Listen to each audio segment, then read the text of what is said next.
Normally you would think that being over 50 and being overweight would be excellent qualifications to become a Prime Minister, a President or some kind of world leader.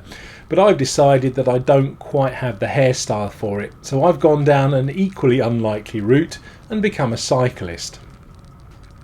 Up until very recently, I always thought that your typical roadie cyclist was a young man in his 20s who was super slim and super fit. But over the last few years, I've noticed that more and more people that I see out on the road are just like me. So while they might not be quite as gravitationally challenged as me, they're certainly as old as me. And in some cases, I've seen people in their 60s, 70s or even their 80s still out and about cycling and still having fun.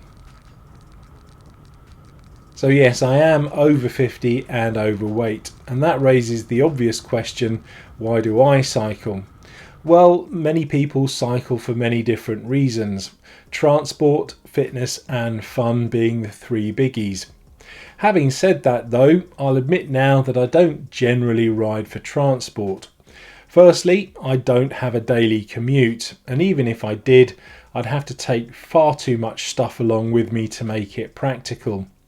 By the same token, if I were to go down to the shops and do some shopping, I generally stock up for the week, so again, I wouldn't be able to take that much stuff on the bike with me. And nor do I cycle to lose weight. The long and the short of it is that I've been riding a bike for over 50 years, and if losing weight was my goal, I'm sure I would have done it by now. That's not to say that I haven't lost weight over the years, but that says more about my diet than the amount that I've been cycling. But yes, I do realise that being overweight can have some negative implications on your health. And while I'm not dismissing them, I'm not going to cover it here because that's another film for another day.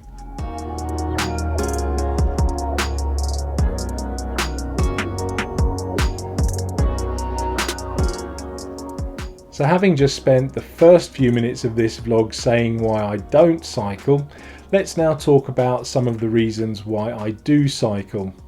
Now for me personally, top of the list has to be fitness.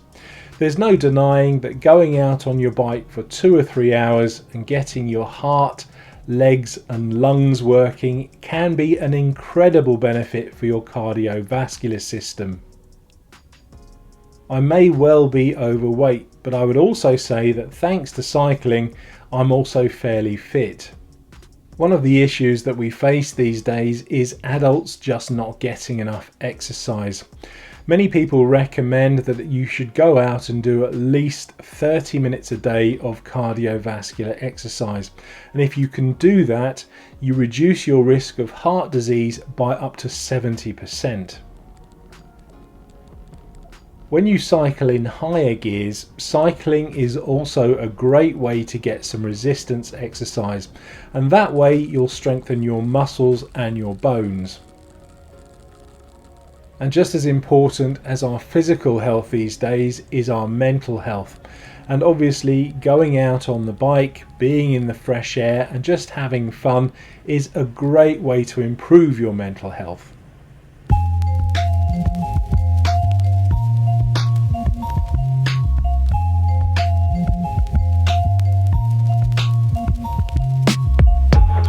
I'll be the first person to admit that I'm not the strongest or the fastest of cyclists, and many people would argue that if that's the case, what on earth do you need a cycling computer for? Can't you just go out and enjoy the fresh air and the countryside?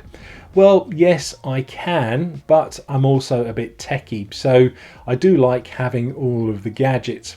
Plus, I do like looking at the numbers, and my feeling is that if you can measure something, you can improve something. And while I may not be going out to win any races, it's not about that. It's about challenging myself to be better than I was yesterday.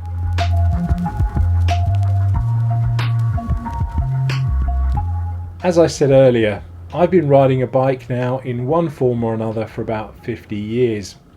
It started off when I was 5, riding a little kid's bike, and then moved on to when I was a teenager. It was my way of getting to school, it was my main form of transport, and it was a way that I spent time with my friends. As an adult, cycling became my main form of exercise and very quickly became an integral part of my identity. So if I were to stop cycling right now, I would cease being the person that I am.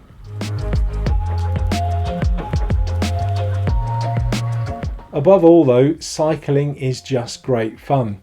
I absolutely love just getting on my bike when the sun's shining and going for a 2 or 3 hour ride. In fact, when it is warm and sunny, I find it hard not to go out on the bike. And I'm particularly blessed living here on the south coast of the UK. I also get a real buzz knowing that I've travelled 50, 60, 70 kilometres or more using nothing but my own steam to get me there.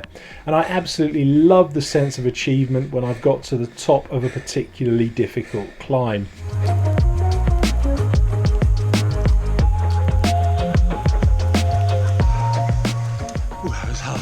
Being a cyclist is not just about winning races or even being competitive. It's about being the person that you want to be for whatever the hell reason you choose. For me, it's like sticking 2 fingers up to the people that say you can't be a cyclist because you're too old or you're too fat. To them, I say, watch me. For everybody that wants to join me on the journey, I say thanks for watching.